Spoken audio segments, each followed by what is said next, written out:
Smart and legal guidance, download the application now. नमस्कार दोस्तों, आज इस वीडियो के अंदर जितने भी एडवोकेट्स हैं मैं उनके लिए एक ज़रूरी जानकारी देने के लिए आया हूं। यहाँ पे भी सुप्रीम कोर्ट ऑफ इंडिया के द्वारा एक बहुत बड़ा जजमेंट आया है और यहाँ पे सुप्रीम कोर्ट ने अपनी ही दी गई बात को रिपीट करा है।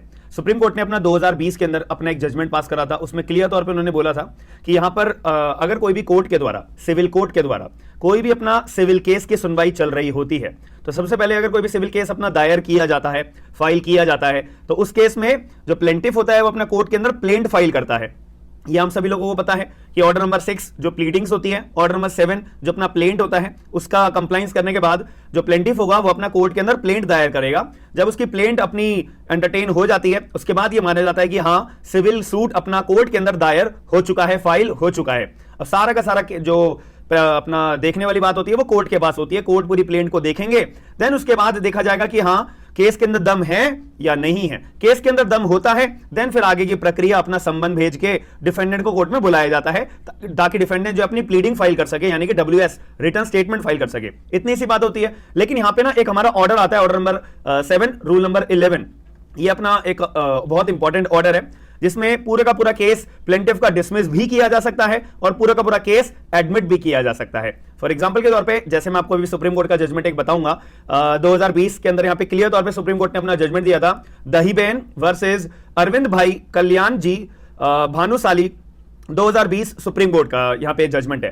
सुप्रीम कोर्ट ने अपने जजमेंट में क्लियर बोला था कि अगर कोई भी केस सिविल कोर्ट अपना सिविल मुद्दे के रिगार्डिंग कोई भी सुन रहा है तो जो प्लेंट जज के पास आएगी तो जज साहब पूरी की पूरी प्लेंट को पढ़ेंगे, पहले एक एक चीज को पढ़ेंगे, पूरे मुद्दे को समझेंगे, उसके बाद जज साहब अपना दिमाग लगाएंगे कि ये केस यहां पे इस केस में दम है या नहीं है, इस केस के अंदर मुद्दे वाली बात जो कॉज ऑफ एक्शन जनरेट हो पा रहा है या नहीं हो पा रहा है। अगर कॉज ऑफ एक्शन यहां पे जनरेट होता है देन यहां पे सिविल कोर्ट के जो जज साहब होते हैं वो केस की सुनवाई अपना आगे बढ़ाते हैं, यानी कि केस को मान लेते कि हाँ, ये केस सुनने लायक है। और अगर जज साहब को लगता है कि नहीं नहीं नहीं, इस केस के अंदर कॉज ऑफ एक्शन कुछ समझ में नहीं आ रहा है, तो ऐसे केस में जज के पास अपनी पावर होती है कि यहां पर जो जज साहब हैं वो पूरी के पूरी केस को डिसमिस कर देंगे, प्लेंट को रिजेक्ट कर देंगे, ऑर्डर नंबर 7 रूल नंबर 11 का CPC का मदद लेते हुए। इतनी से बात आ जाती है। यहां पे एक और बात आ जाती है कि जज साहब ने तो मान लिया कि हाँ चलो यार, केस तो सुनने लायक है, लेकिन अगर डिफेंडेंट को लगता है कि नहीं नहीं नहीं, यहां पे जो प्लेंट दायर करी गई है कोर्ट के अंदर प्लेंटिफ के द्वारा वो सुनने लायक नहीं है, तो ऐसे केस में डिफेंडेंट एक एप्लीकेशन मूव करता है order number 7 rule number 11 CPC का के अंदर कि जज साहब ये जो प्लेंटिफ ने प्लेंट दायर करी है इसमें कुछ मुद्दा ही नहीं है, इसमें कॉज ऑफ एक्शन नाम की चीज कोई है ही नहीं। तो ऐसे केस में जज साहब ये जो प्लेंटिफ का केस है, इसकी जो प्लेंट है इसको आप रिजेक्ट कर दो। तो यहां पे जज साहब इस डिफेंडेंट के मुद्दे को पिक करके अपना एक इशू बना लेते हैं एंड जिसको हम बोलते हैं ना framing of issues. Framing of issues को देखने के बाद में फिर मेरिट पे अपना देखा जाता है कि हाँ, डिफेंडेंट की बात में दम है या नहीं है। बट याद रखिएगा, मैंने भी एक वर्ड यूज करा था कि पूरी प्लेंट जज साहब को पढ़नी पड़ती है, पूरी प्लेंट। ऐसा नहीं है कि प्लेंट में है 10 पैराग्राफ, जज साहब ने बस 2-3 पैराग्राफ पढ़ने के बाद जज साहब को समझ में आ गया कि हाँ यार, ये केस में दम नहीं है तो इसकी प्लेंट को रिजेक्ट कर दो। नाउ क्वेश्चन यहां पे आता है कि अगर जज साहब पूरी प्लेंट अपनी पढ़ते नहीं है, बस यूं ही अपना 1-2 पैराग्राफ पढ़ लिए, काम खत्म और प्लेंट को रिजेक्ट कर दिया, तब क्या होगा? तब क्या ये गलत और तब जज साहब के द्वारा ये गलत करा गया है या सही करा गया है? क्लियर तौर पे सुप्रीम कोर्ट ने यहां पे क्लियर तौर पे बोला है कि भाई ये गलत करा गया है। यही मुद्दा यहां पे अभी जो मैं आपको केस अभी बता रहा हूं, केस का नाम है Geeta versus Najun Swami and others 2023 Supreme Court. तो ये भी केस आप रेफर कर सकते हो, 2020 वाला केस भी रेफर कर सकते हो। सारे केस के नाम मैं आपको डिस्क्रिप्शन बॉक्स के अंदर दे दूंगा, जजमेंट की कॉपीज में आपको डिस्क्रिप्शन बॉक्स के अंदर प्रोवाइड करा दूंगा लास्ट के अंदर, याद रखना। तो यहां पे सुप्रीम कोर्ट ने बोला कि भाई देखो, ये जो ट्रायल कोर्ट है ना, इन्होंने गलत करा है।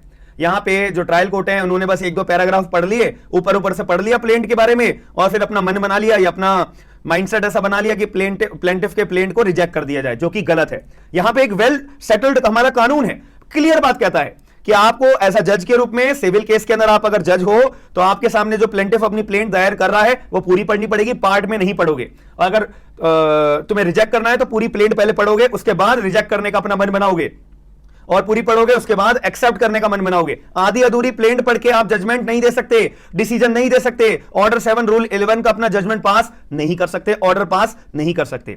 और ये मैं आपको जजमेंट बार बार क्यों बोल रहा हूं, सेक्शन नंबर 2 अगर आप पढ़ते हो, section number 2 clause number 2 of CPC, वहां पे क्या बोला हुआ है कि अगर कोई ऑर्डर नंबर 7 रूल नंबर 11 का अपना जज साहब के द्वारा ऑर्डर पास किया जाता है तो इसको डिक्री बोला जाता है। अब ये डिक्री है, ऑर्डर नंबर 7 रूल नंबर 11 की इसको डिक्री बोला जाता है। जजमेंट अगर ये ऑर्डर जज के द्वारा ये ऑर्डर पास करा जाता है तो उसको डिक्री बोला जाता है। अब ये डिक्री है तो डिक्री की इस पर्टिकुलर ऑर्डर की अपील भी हो सकती है section number 96 of CPC and order number 41 of CPC का इस्तेमाल करते हुए। अब यहां पे अगर मान लेते हैं जज साहब ने गलत तरह से आधी अधूरी प्लेंट पढ़ ली और मेरे क्लाइंट यानी कि एज अ प्लेंटिफ के रूप में मैं उनका वकील बन के गया हुआ था, मेरी प्लेंट रिजेक्ट कर दी। इस केस में मुझे लगता है कि यहां पे जज साहब ने मेरी प्लेंट पूरी ढंग से नहीं पढ़ी है। कॉज ऑफ एक्शन साफ साफ तौर पे मैंने अपनी प्लेंट के अंदर जज साहब को मेंशन करा था, जज साहब ने वो पढ़ा ही नहीं यार, आधी अधूरी प्लेंट पढ़ के रिजेक्ट कर दिया। तो इस सिचुएशन में जज साहब ने ऑर्डर पास कर दिया तो ये डीम्ड डिक्री है, और डिक्री है तो मैं इसकी अपील में जाऊंगा एपलेट कोर्ट के पास। तो एपलेट कोर्ट के पास मैं जाऊंगा, जज साहब यहाँ पे ट्रायल कोर्ट ने मेरी बात को नहीं सुना, कॉज ऑफ एक्शन को नहीं सुना वगैरह वगैरह, और एपलेट कोर्ट ने यहां पे ये बात को माना कि जो लोअर कोर्ट था उनके द्वारा गलत जजमेंट पास करा गया है, गलत ऑर्डर पास करा गया है। तो फिर इसको रिवर्स कर दिया। फिर ट्रायल कोर्ट को बोला कि भाई आप जल्दी से जल्दी केस की सुनवाई करके केस को डिस्पोज ऑफ करिए। याद रखिएगा जो मैंने आपको जजमेंट बताया है ना, it is very important for your particular judicial exams. अगर आप मेंस लिख रहे होंगे और ये करंट केस लॉ के नाम लिखोगे, एक अच्छा इंपैक्ट जाता है एग्जामिनर के प्रति। तो इसीलिए मैं आपको ये एग्जाम पॉइंट ऑफ व्यू से भी और वकीलों के प्रैक्टिकल पॉइंट ऑफ व्यू से भी दोनों चीजों को मर्ज करके इस वीडियो को मेरे को बनाने का माध्यम एक मैंने जरूरी समझा था। तो केस का नाम मैंने बता दिया था आपको, दो केस के नाम है, दहीबेन वर्सेस अरविंद भाई कल्याण जी भानुशाली जी 2020 सुप्रीम कोर्ट। और दूसरा केस जो भी यहां पे मुद्दा आया, सुप्रीम कोर्ट ने बात को पहचाना, सुप्रीम कोर्ट ने बोला कि हाँ यार ये नीचे वाली कोर्ट ने गलत करा है, पार्ट में इन्होंने डिसमिस कर दिया जो कि गलत बात है। तो गीता वर्सेस नंजन दा स्वामी एंड अदर्स 2023 सुप्रीम कोर्ट। तो दोनों केसेस आप रेफर कर दोगे, बहुत बढ़िया आंसर बनेगा, याद रखिएगा। जजमेंट्स की कॉपी, केस के नाम सब कुछ डिस्क्रिप्शन बॉक्स के एंड में मिलेंगे, याद रखिएगा। अगर आपको कोई भी अपना इस वीडियो के अंदर कोई भी डाउट आता है तो प्लीज कमेंट बॉक्स के अंदर जरूर बताइएगा, वीडियो को लाइक जरूर करिएगा, वीडियो को शेयर करके लोगों को अवेयर जरूर करिएगा। बाकी मिलते हैं नेक्स्ट वीडियो के अंदर। थैंक यू, धन्यवाद।